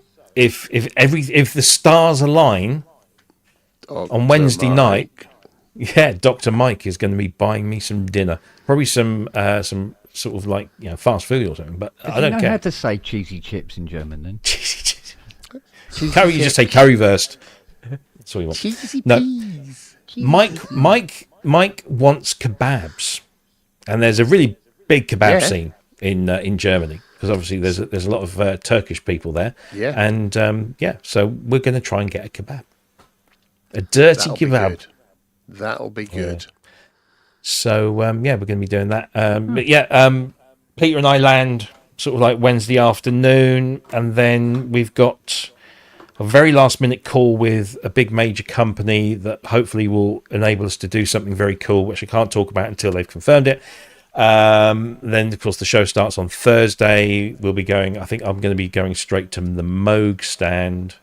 Then Arturia will be my next one, and then I want to go and see that what's it called, the Magnolia. The Magnolia. And are you going to be doing any live streaming, filming, whatever? What's the? I won't be doing any live streaming from the site because the Wi-Fi there is rubbish. Even the special Wi-Fi, if you're lucky enough to get the exhibitor Wi-Fi, it's not very good. So I'll be doing a little bit of filming on each day. But what I did think was, and you can tell me if you'd like this or not, everyone in the chat as well, I did think about doing a little super booth diary at the end of each day.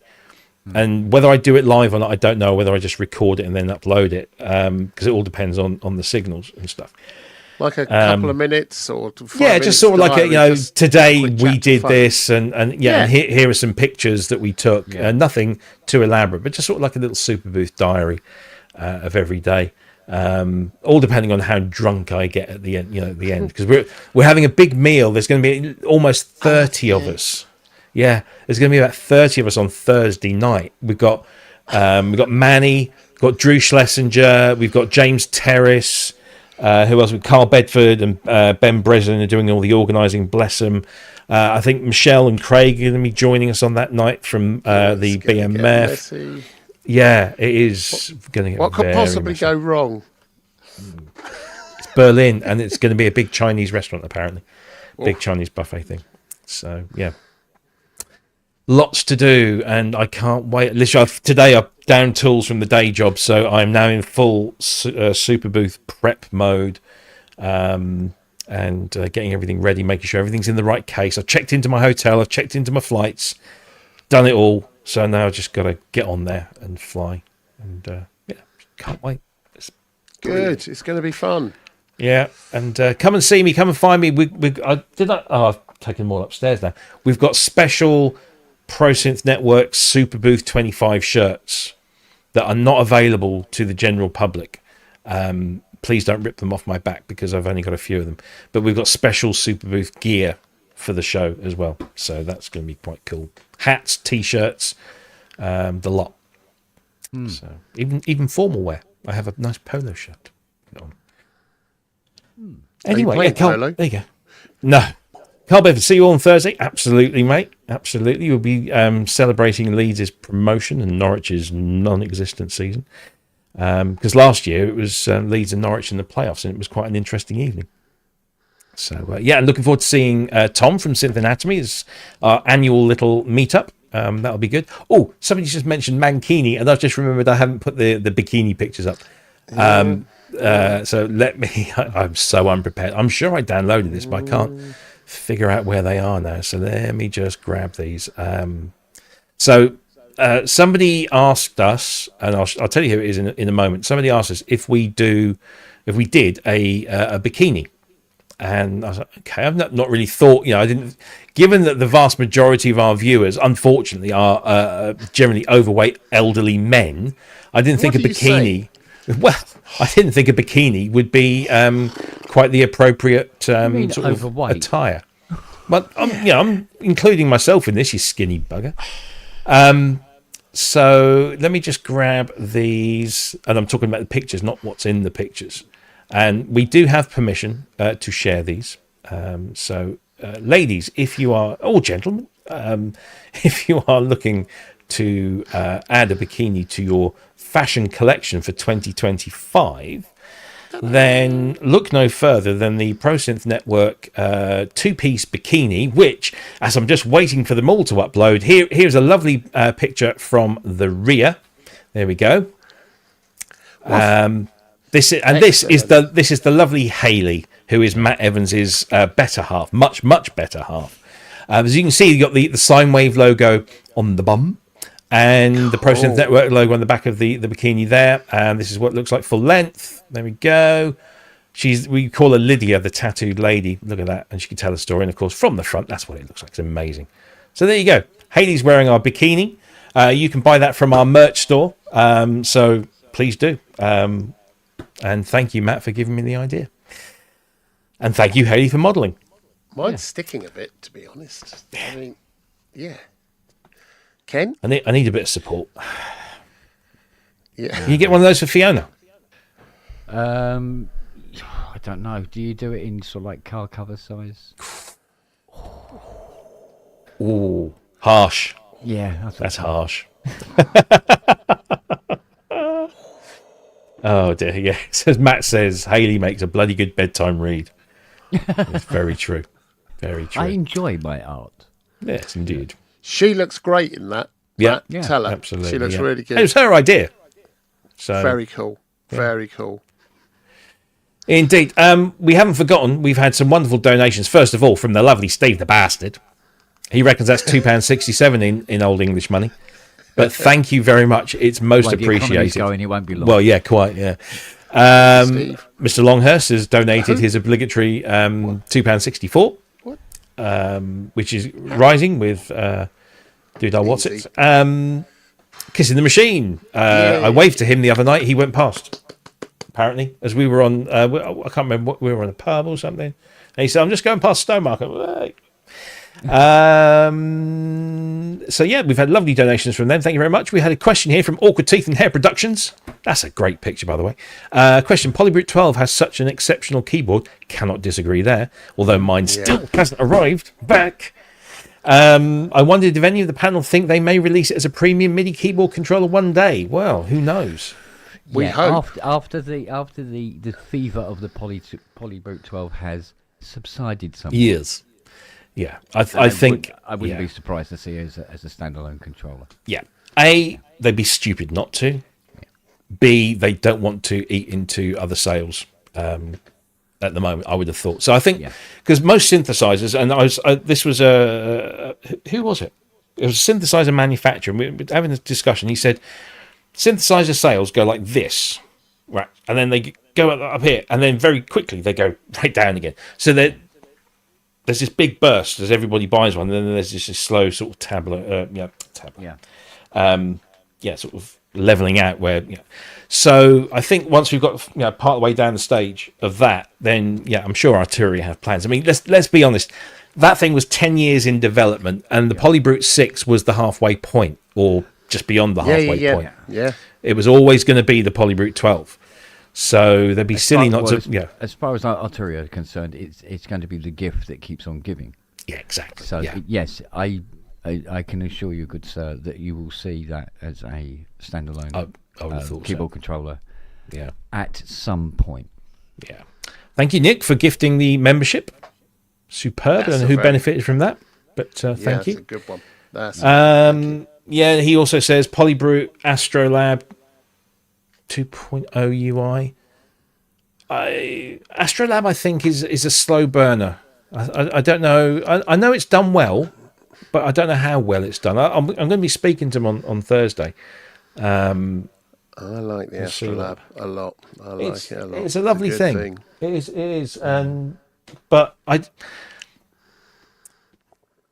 it's a stage instrument. It's not a synthesizer, and you've got to remember that distinction. So, an Astrolab with a Polybrute interface, yeah, that would be nice, wouldn't it? But then that would be a different instrument. The next new hardware synth I want to see from Arturia is a large Freak-based instrument. So we've had the Micro Freak and the Mini Freak, and the Mini Freak is astoundingly good. Big one of those, 61 notes or more, but with a hybrid digital analog. That'd be fantastic. Yeah. That would be fantastic. And every time I say to them, oh, "You got anything, big?" They clam up and they don't say anything. So I don't know whether that's indication that they're going to do it, but they'd be silly not to do that, wouldn't they? What would you call it? Because you've had the Micro and the Mini. Would you call it the Maxi Freak?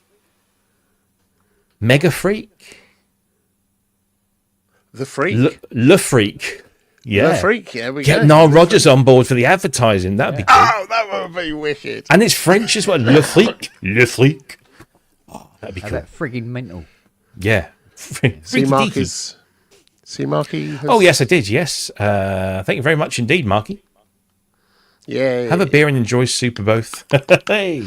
Can't do the accent. That's fine. No, good stuff. As I said, if anybody is going to be at Super Booth, do come and find us, hassle us. If you're nice to us, I'll give you a couple of stickers. I've got a whole bag full over there, so we didn't get rid of them all at the other show.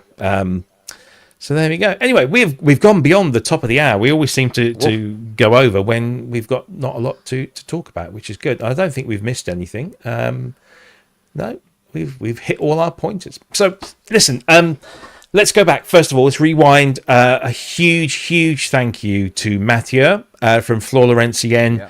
What a fascinating guest, an amazing individual. What a lovely man who makes incredible music. And I urge you all to go and check that out. Links are in the chat. Links are also down below in the description. Thank you for coming on. Thank you also to Michelle for facilitating that hookup. And there's another one that she's been very helpful with that I think lots of people will enjoy, but we're still working on that one. So, fingers crossed. And I should be schmoozing next week to see if we can get some more people on to talk about cool things. So massive thank you to Mathieu. Thank you all for watching. So I won't be here next week. I don't know who I'm going to get to help you next week because Metley is going to be in Berlin. I don't know what Brooksy's doing. We might try and get ask Brooksy Mr. Brooks.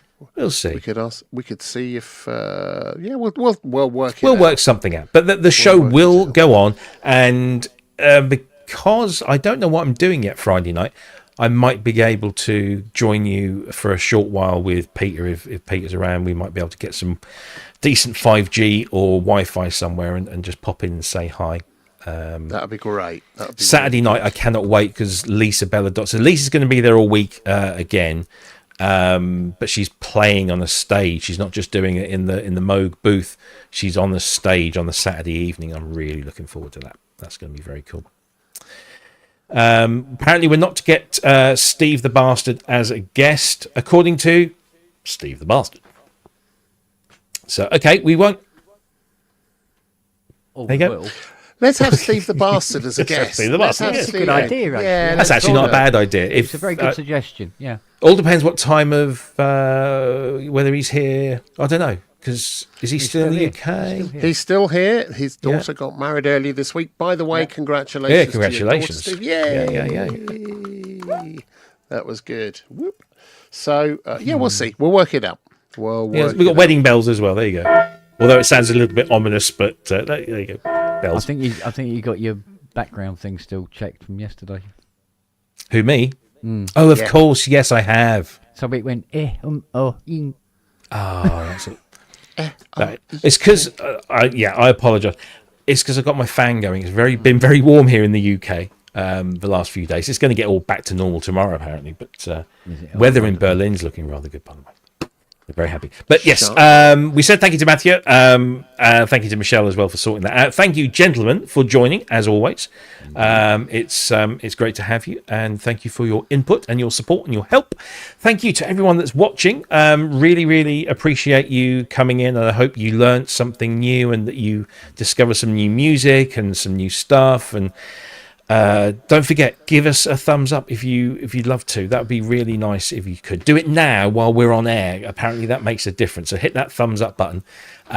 If not, make sure you subscribe, and thank you ever so much for your support financially and in person. It's much appreciated.